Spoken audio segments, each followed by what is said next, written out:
Hello everyone, Charles Watts here. Welcome back to Inside Arsenal. It is Saturday. It is match day.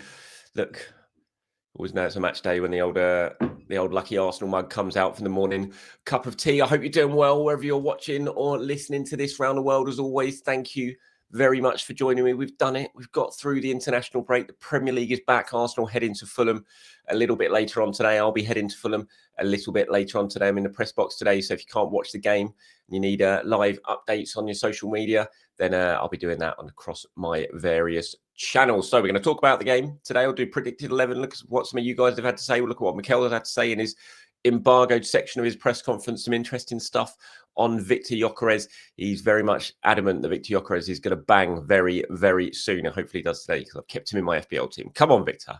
Get some goals. We'll talk about that, other bits and pieces to round up as well. So in terms of the latest team news ahead of today's game, well, these are some pictures from training yesterday. As you can see, Zubimendi playing a full part in that training session. Pierre Hincapié as well. Mikel was obviously speaking in his press conference yesterday and said that he thought as long as Hincapié came through the training session, he will be involved or he will be in the squad today. So we could get our first look potentially at him in the Premier League today. Zubimendi, Arsenal being managing his load, obviously went away with Spain, played a couple of games for them. Arsenal were trying to give him a bit of a rest before the international break, but he had to come on early in that game against West Ham. I think there's maybe a question mark over whether he starts today. I was chatting with Simon Collins from the Standard yesterday. We were both sort of talking about our possible predicted 11s, and that was the one position I think where there's a bit of a question mark in terms of what Mikel's going to do. But we'll get to that a little bit later on. Obviously, Arsenal still missing some key players today. No Kai Havertz, no Noni Madueke. But good that Zubimendi is fit. Good that Hincapié is fit. We'll wait to see if Ben White makes it. He, like Zubimendi's had his load managed this week. In terms of Fulham have got a bit of injury problems going into this game, according to Marco Silva. Anyway, which could be handy, especially. Let me just change the slide. Especially Anthony Robinson is out, and why I think that could be quite a big thing for Arsenal is every so often you come up against a fullback who you watch against Bukayo Saka and think, oh, he handles Saka pretty well. And the last couple of times I've been to Craven Cottage, certainly last season, I've thought that watching Robinson, he's enjoyed the battle against Saka and he's not let Saka really get away from him. So I'm pleased that he's not going to be playing today. I think Saka will probably privately be pretty pleased against that as well. So he's out, Muniz is out, Lukic is out, who's a big loss for them as well. There are doubts over Chukwueze, Raul Jimenez, Kenny Tete as well. Doubts according to Marco Silva. So Fulham not in the strongest of shapes. Silva spoke at length about that in the press conference he did yesterday, saying that it's all coming at the same time. For us, it's not ideal, but they're just going to have to try and get through it. He also spoke about the fact that they've got good memories recently of playing against Arsenal, and that should help them. He was very warm and glowing praise of Arsenal as well. So that's the latest team news. Sort of mixed for Arsenal, but some positives. Not quite so positive for Fulham, and who knows, that could be quite a big thing when the kickoff rolls around. Right, let's talk about Viktor Gyokeres now, shall we? There was quite a bit of talk about him in the press conference yesterday, the normal part of the press conference. There's been quite a lot of talk about him for a while now because he has gone on a run without scoring any goals, both for club and for country as well. And there was a lot of discussion about him in the embargo section of the press conference last night. So you might not have seen these quotes yet. They went live at 10:30 last night. They'll be in the morning papers today. And Mikel was asked quite at length about how Gyokeres is doing, about his sort of mental state at the moment. And this is what he had to say when he was asked if would it have been better if he'd scored for Sweden and he'd come back with a bit of a spring in his step, like Marino, for example, or a couple of other players during the international break. Mikel said, it's a good representation, though, of what is football. It really doesn't work like this. It's a really good example of how tough this industry and this sport is. Even with the best possible ingredients, sometimes it's not enough to win. He then spoke about the fact that it looks like it's a dream partnership up front for Sweden and Isak and for Gyokeres. They should be getting, they've got about 100 goals between them in the last couple of years. And yet it's not quite working at the moment for whatever reason. They haven't scored. And he's saying that's a good representation of why it's not. On paper, things look great, but it doesn't always work like that when it's on the pitch. He then said, look, I saw him yesterday when he got back, and if it's done anything, it's made him even more eager and more determined to do what he has to do here. He said, I think he's been very unlucky. The more I watch some of the actions, he's been very, very unlucky not to score another 4 or 5 goals easily by now. They will come, and sometimes he'll have that luck that probably he hasn't had before. I agree with him on that. I've said it many a times on here that I do think Viktor could easily be sitting on 6 or 7 goals by now. He just hasn't quite got the rub of the green at times. I think there's also times that he has to look at himself and, as I've said, be a bit more alert in the penalty area for loose balls when they do break, because I think he's wasted a few opportunities there by being on his heels a little bit. But there's also been a lot of times when I think he's been a little bit unlucky, and he'll, like Mikel said, I think he could easily have scored a fair few more goals. And he was asked, what's he like? How's he doing? When you speak to him, how's he coping with it? And he said, look, he just looks at you. He doesn't move. He said, it's fine. It's good. Let's just go for it.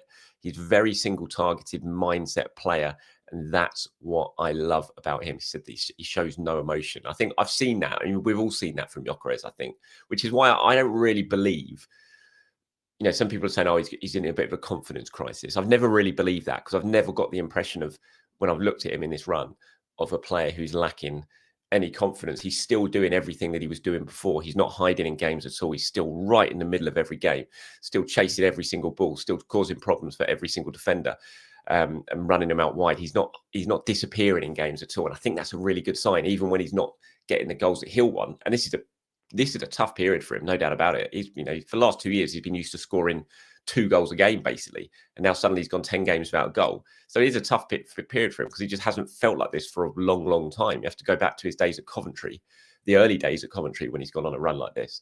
But I'm not seeing a sign still of a striker who's struggling for confidence. So, yeah, it would be great if he could score today. Fantastic if he could score today, just for everyone. I think for the noise around him, for the narrative, for himself, for the team, obviously. So yeah, fingers crossed he can get the job done today. So that's what Mikel said about Viktor Gyokeres. Right, so predicted 11 time for today. This is what I've gone for. And as I said, I was talking to Sai last night on WhatsApp, and I was debating a couple of positions, specifically maybe left back, or the left side of defence more so than left back, and the number 6 position are the two that I have my doubts over about whether this will be right. Just because Gabriel and Calafiori have both played a lot of football this season. They've both been away on international duty. They've both played long games. They've had travel to deal with. And so I do wonder, and I look at that and think, will Mikel maybe do something? I think if Nkapie was match fit, and if he'd played before, I think Mikel would probably be playing him in this game. But just the fact he's only just come back, he's barely had any training with the team, makes me wonder whether he would do it for this, and he'd want to ease him in, maybe give him 20 minutes today, 25 minutes today, and potentially start him against Atletico in midweek. And there is the option of Miles Lewis-Skelly, of course. But I've stuck with the back 4 that we're used to, even though I'm in an iron about it. So I've gone Raya in goal, obviously. I've gone Timber, Saliba, Gabriel, and Calafiori. And then I went with Zubamendi. It would not surprise me at all if we see Merino start this game and we see Rice play as a 6 and then Eza and Merino ahead of him, just because of everything that's been going on around Zubamendi. The fact he was on the bench before the international break, the fact we've seen him not training at points this week after playing twice for Spain. There's clearly a little bit of a concern over his minutes and whether he needs a bit of a rest, and the fact that Arsenal got 3 games in 7 days coming up now, it wouldn't surprise me if he makes a change. I have stuck with Zubamendi though in this predicted 11. When push comes to shove, I went with Zubamendi, Eza and Rice as that midfield 3. So Eza playing in the right-sided, in the Martin Odegaard role, basically. And then up front, I've gone Saka on the right, Gyokeres up front, and I've gone Trossard on the left. Again, I mean, Trossard, I think, slightly ahead of Gabby in the pecking order at the moment anyway. Recent games suggest that in terms of the starting 11 Mikel's gone for, but also the fact that Gabby's had big travel distance to go in this international break. He's gone to South Korea, he's gone to Japan. Trossard played in Wales the other day, only had to jump on the M4 and drive an hour and a half home. So I would imagine Trossard gets to start in this game and Gabby is going to be on the bench. So that's my predicted 11. I've gone Raya, Timber, Saliba, Gabriel, Calafiori, Zubamendi, Eza, Rice, Saka, Gyokeres, and Trossard. Here's a bit of what some of you guys have had to say. Steve says, question for Fulham. Do you think we need to rotate where we're strong, especially after international breaks? I don't want to risk the Brazilian lads, especially considering what happened with past injuries. So Steve's gone with Raya, Timber, Saliba, Calafiori, and then MLS at left back, Rice, Marino, Eza, Saka, Viktor Gyokeres, and Trossard. So yeah, I absolutely get what you're saying there. It's what I was talking about in terms of the left-hand side of the Arsenal defence. It wouldn't surprise me. It was against Fulham last season that Gabriel had just come back from I can't remember who Brazil had been playing, but he'd had a lot of travel, air miles. Then he played against Fulham, went up against Adama Traore and ripped the hamstring off his bone after that. So maybe that will be in Mikel's mind. It wouldn't surprise me at all. Like I said, I've gone with kind of what past evidence suggests this season in terms of my predicted 11. But if I wouldn't be shocked, Stephen, if you're right. I think it's definitely something that Arsenal will have under consideration when it comes to the team selection. Devan says, calmest period as an Arsenal supporter. Long may it continue. My starting 11 against Fulham is Raya, Timber, Saliba, Gabriel, Calafiori, Zubamendi, Eza, Rice, Saka, Gyokeres, and Trossard. I think that's the same team that I've gone for. Yes, I believe it is. So that's what you guys have been saying. A couple more here. The binary code says, I think Nkapie is a Simeone type of player. Can't wait to see him play. Probably will see him in the Champions League and maybe some minutes tomorrow. But if we do see him in the Champions League, he'll be going up against Simeone. Yes, and I get that comparison as well from watching bits and pieces of him. And I can't say I'm an expert on Nkapie. I haven't watched him religiously and seen loads of him. But when I have seen him play, he does look that sort of player who just aggressiveness, emotion, drive, everything that a Simeone player would tick. And to be fair, everything that a Mikel Arteta player would tick as well. HDAFC says, I can easily see Gyokeres having a second half of the season similar to Havertz's first season from January to May 2023 after adapting to the patterns and instincts in this team. Agree that we need both and they complement each other well. Would be very interesting to see us line up with both up front sometime this season. It would be interesting. It'd be something to look forward to.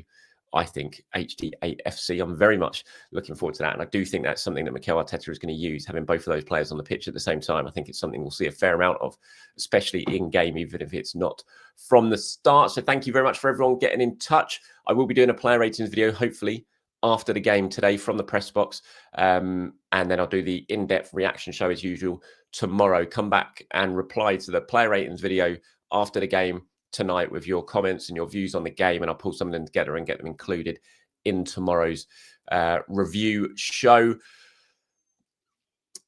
This was nice, actually. Just before I go, if you watch on YouTube, you see the pictures here. The Premier League went down and gave some awards out to, or some recognition pieces out to a couple of Arsenal players yesterday. Max Dowman there has got his Premier League ball framed in a box after he made his Premier League debut in that game against Liverpool earlier on in the season. And Bukayo Saka was presented with a little sort of silver medal type thing for making it to 200 Premier League appearances. Of course, he did that before the international break in that game against West Ham when he scored the penalty to make it 100 goal involvements in the Premier League in 200 Premier League games. So I thought that was a nice touch. Look at him.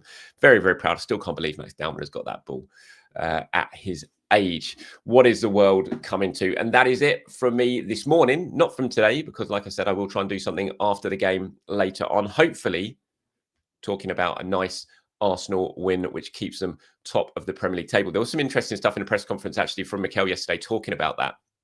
The fact they are top, and Arsenal have had experienced that before and not managed to get over the line, how they're going to deal with suddenly being top again. And he said some interesting stuff. He was like, well, first of all, I've changed a lot of the changing room, which is an important thing, I think, because a lot of these players don't have the scar tissue and the mental scar tissue of the last couple of years because they're new. They've not experienced some of these Premier League title runnings, and that might help. But he also said, look, before the Newcastle game, if we'd lost that, the narrative was that the season was going to be over. Now, a week later, we're top of the Premier League. That's how easily and quickly things can change. So we can't just focus on the fact we're top already after 8 games. You just got to take it game by game, which I think was a very good point. Indeed, he also talked about the potential of a stadium move, where he was asked about the potential of the stadium move. And he was like, look, that's not something I'm going to be massively involved in. It'll be something the Cronkies are looking at, and they'll have their vision. I think he said they'll have their master plan in terms of what the club wants to be in 10, 20, 50 years, and he'll support that. He said the first thing that I would ask is how long would we be out of the Emirates for? We kind of joked about that. And then he also did say, he sort of contradicted himself at the end as well, and said, look, if we do get to this point, we'll do it. We'll make a sort of shared decision, which kind of contradicts the fact that he said that it would be the Kroenkes and not him. But look, at the end of the day, Mikel Arteta will be involved in this process. Absolutely no doubt about it. It'll be the Kroenkes who have the final say. Obviously, it's their money. It's their club, but Mikel will be involved in that process. I have absolutely no doubt. Anything that's going to happen to Emirates while he's in charge, he'll want a say on how it's going to look and all that sort of stuff. So yeah, so a couple of other interesting bits from the embargoed section of the press conference. Right, that's it from me, everyone. Thank you very much. Enjoy the game later if you're watching on TV anywhere around the world. Enjoy it. Fingers crossed. Come on, the Arsenal. Speak to you soon. Bye-bye.